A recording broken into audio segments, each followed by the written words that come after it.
All right, I'll say, how are you all this evening of your time as you create time to exist? Is everybody home? Yes. Thank you very much. We begin this interaction this evening of your time with the following entitlement.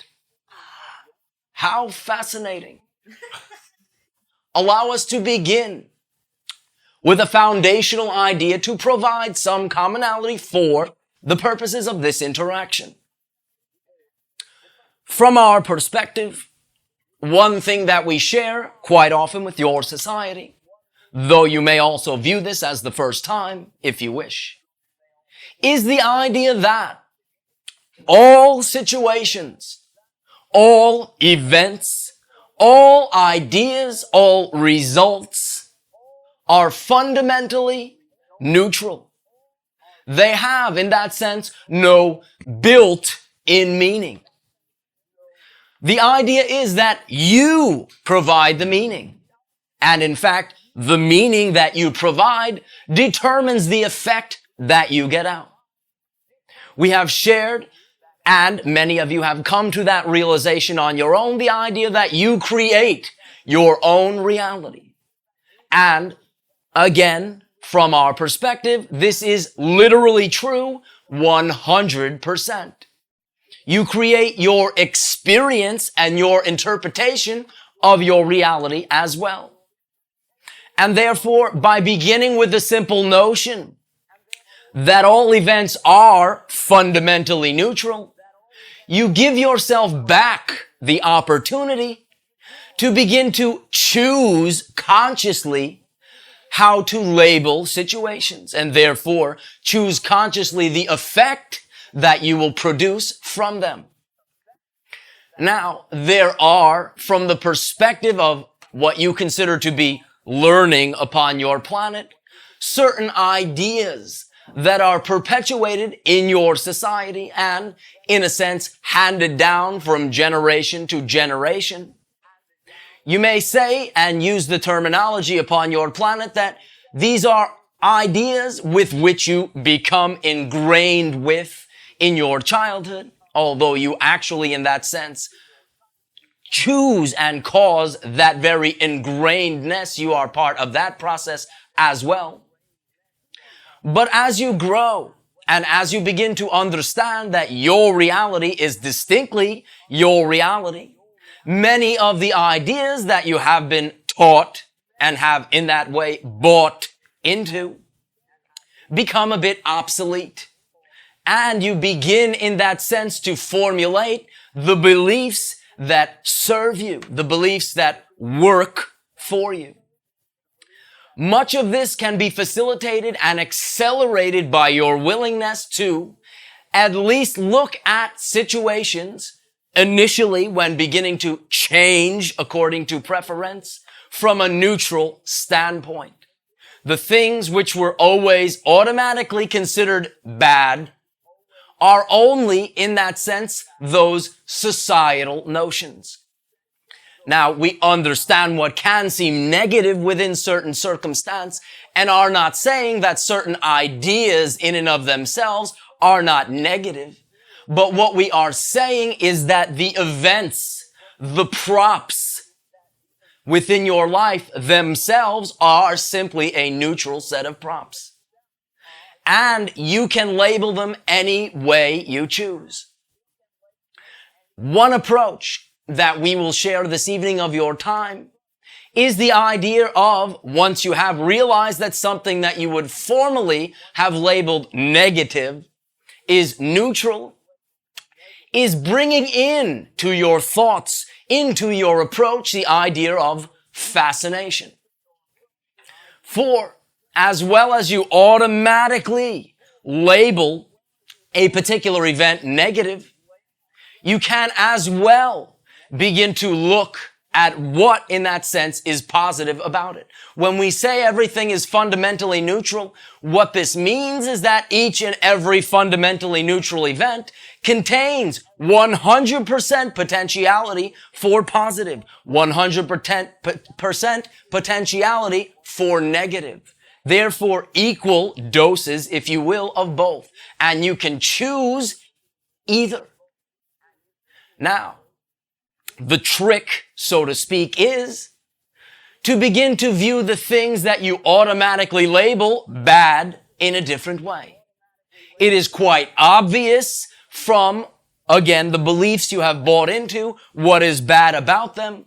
But as we have said, they also contain 100% potentiality for positive.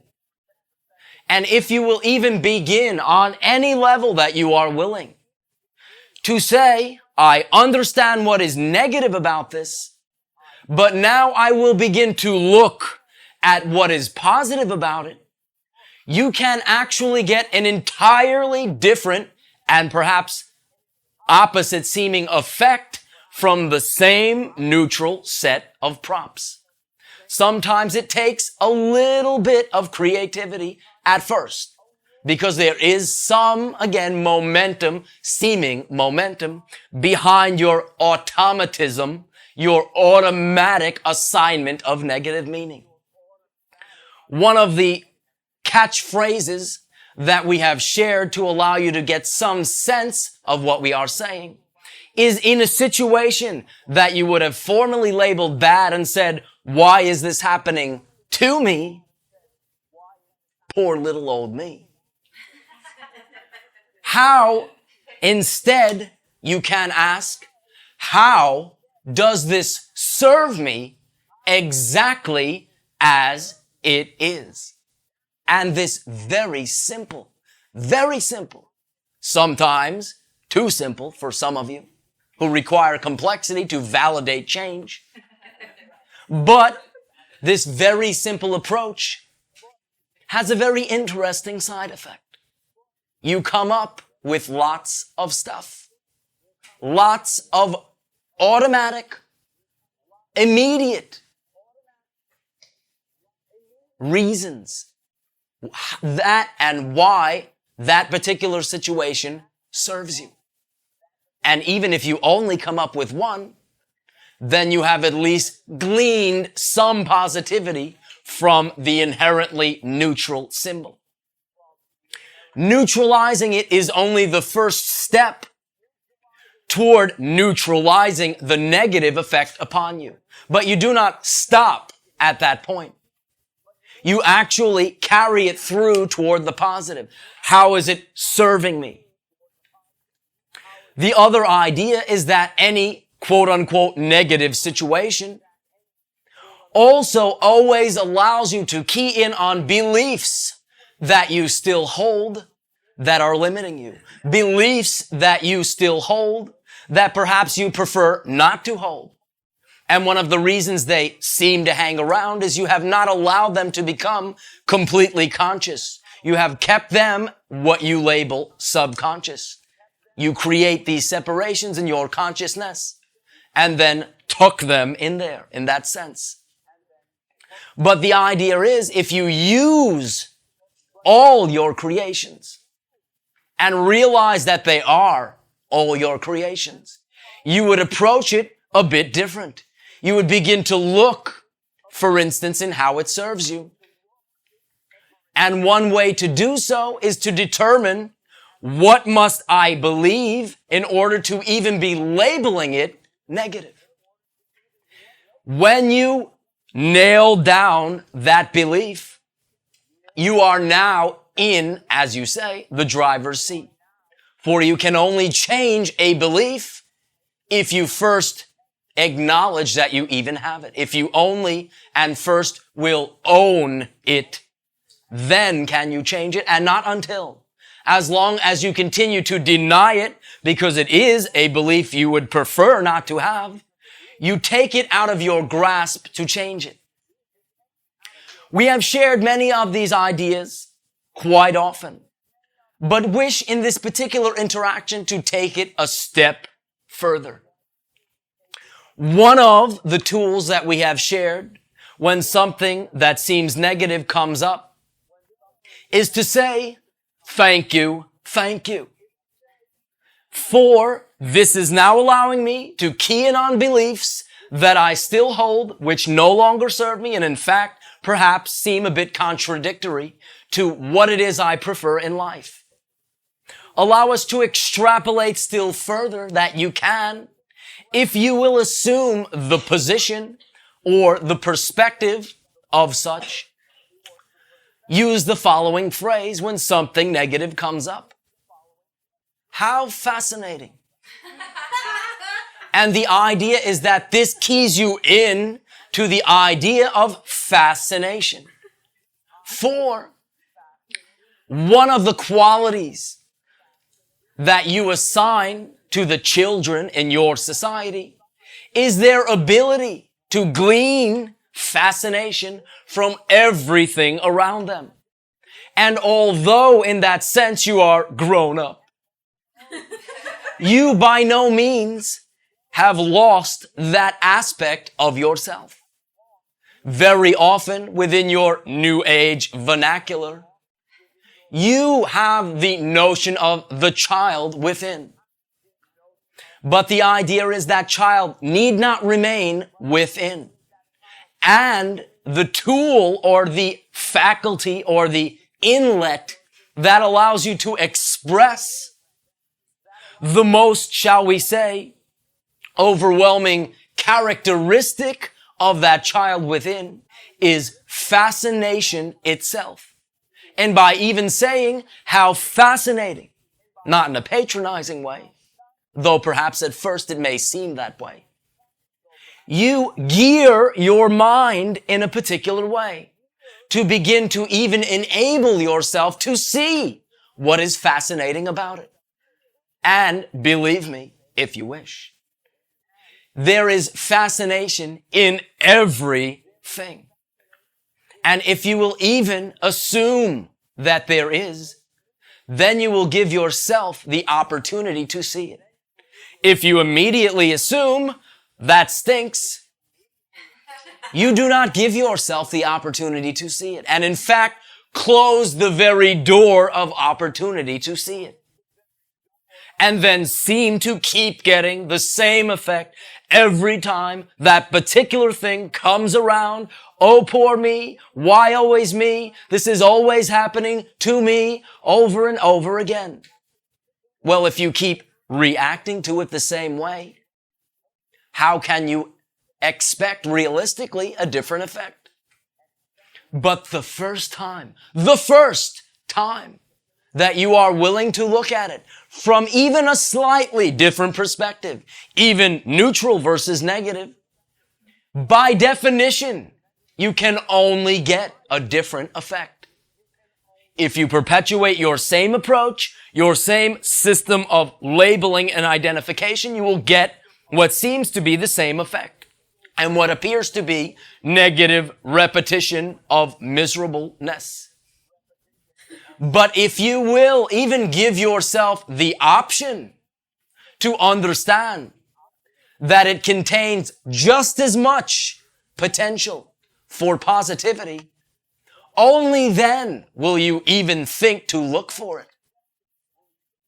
And that is what will allow you to begin to develop the panache, the style with ease of beginning to label everything in a positive way.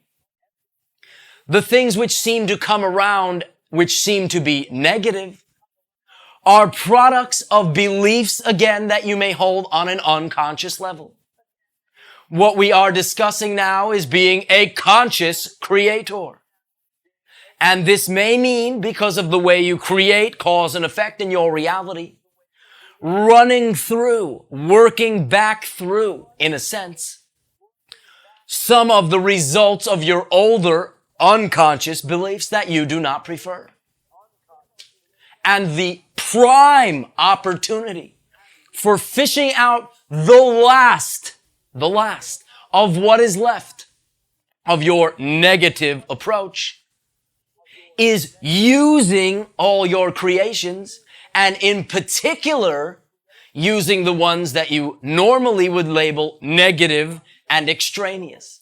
For when you label something extraneous, you are not acting as a creator. You are saying, things slip in there. Oh dear. But in that sense, they are your creations. Nothing in existence is extraneous. By definition, if it exists and is not extraneous. So therefore, by beginning to gear your thinking and saying, how fascinating, let me now explore with fascination how I have chosen up till now to label these negative scenarios. How fascinating. Let me now look at the fact that they are actually neutral. How fascinating. And let me now tip, if you will, the scales toward the positive. And oh my, I can see how it serves me. How fascinating. You can do this, and it can be quite simple. Though reality, physical and non-physical, contains richness and complexity, the mechanisms through which you create are very simple. If one of your beliefs is it cannot possibly be that simple, we suggest to look at that. For you cannot change even that till you will first own it.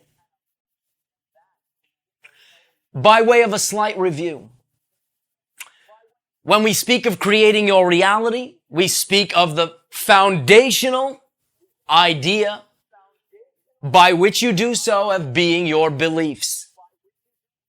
You may, if you wish, view your persona as a three-sided prism that breaks down the white light of infinite creation in a particular individualized way that defines each and every one of you as an individual.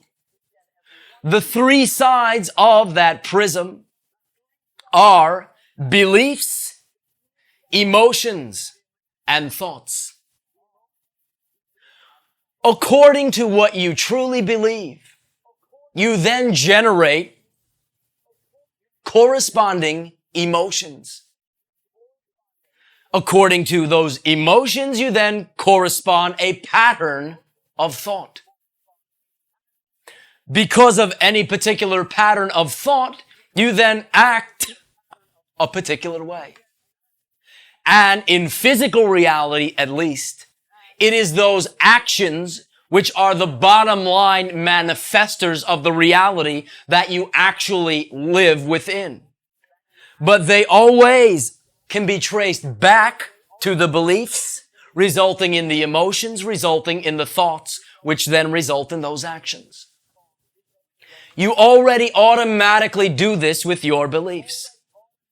This is how you already live.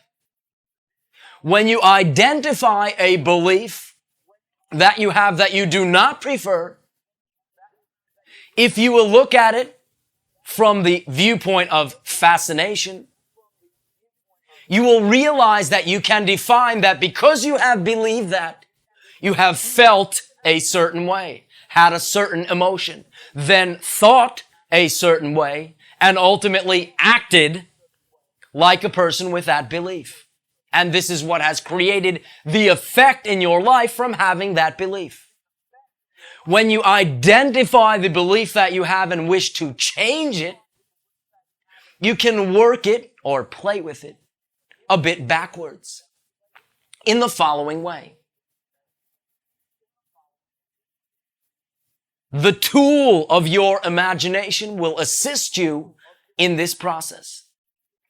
If you will simply relax for a moment, now knowing and having defined your old, limiting, unpreferred belief, and phrase in some way the new, preferred belief. You can use your imagination, if you will, if you wish, to conjure up how you would feel if you truly believe that. That is the first step because emotions, energy motions, are the activating mechanism in this particular plane of reality. And you will find it quite simple to feel that emotion, even only using your imagination of how you would feel if you believe that. Continuing along these lines with your imagination, Picture how a person with a new belief would act. You will find it quite simple to do so. When you have a clear vision of how a person with that belief would act, look at the way you've been acting in that situation. You will find quite a difference. You will also find quite a difference in the emotion, for you will find that the emotion you conjure up through your imagination with the new preferred belief will be quite pleasant, whereby the one that you conjured up automatically from the old unpreferred belief perhaps will be less pleasant seeming. So first of all, compare the two and perhaps see which one you would prefer. But understanding that your actions create your reality, again, you can work at it backward. And all you need do, or all you can do, you don't need to do anything, is to, using that same imagination and seeing how a person with the new preferred belief would act, copy it, mimic it, act that way instead.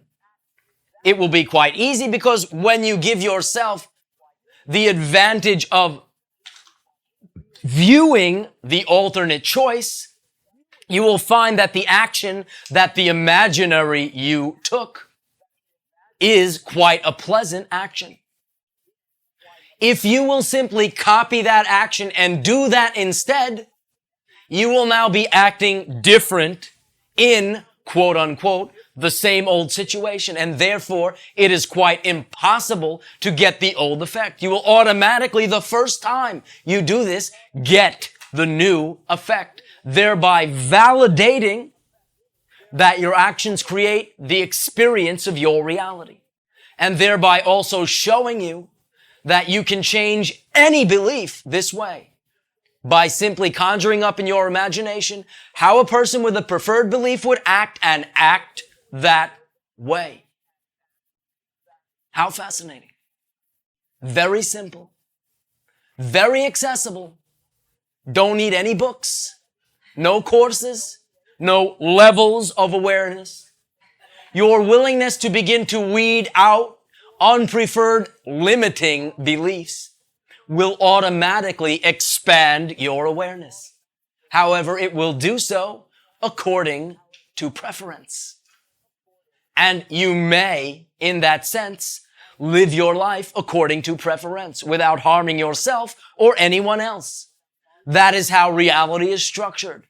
But first, you must allow yourself to know that this is even a possibility. And this is what we are sharing. Therefore, begin to be fascinated. Begin with the simple statement of how fascinating to set up that attitude and begin to look not at what is bad about it, that is quite obvious, but what is fascinating about it, what is positive about it.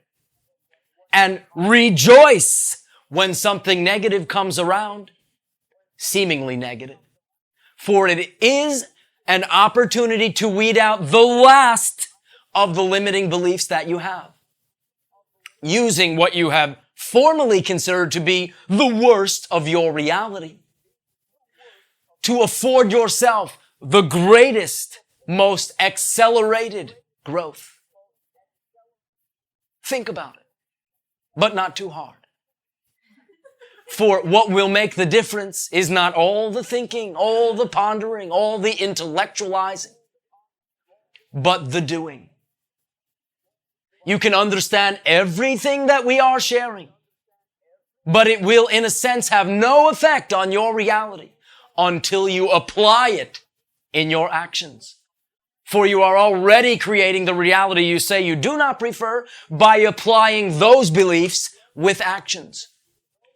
You can stop what you consider to be this runaway train by simply taking a few deep breaths when you feel you are about to react. And instead of reacting, you can consciously act. Therefore, allow us now to thank you, for we find you all quite fascinating. And I mean that only in the highest regard. For from time to time, individuals will ask us what we get out of these interactions. We are constantly fascinated by all reality. And by interacting with members of your civilization and other civilizations throughout the multiverse, it allows us to see just how many more ways all that is, which is our label for God, being that it is a bit more descriptive, expresses itself. And this enriches us greatly. We love it. Therefore, you too can love it, if you wish. For your willingness in this way to co-create this style of interaction with us, I thank you most unconditionally and lovingly, and ask you now, how may we be of service to you? Sharing.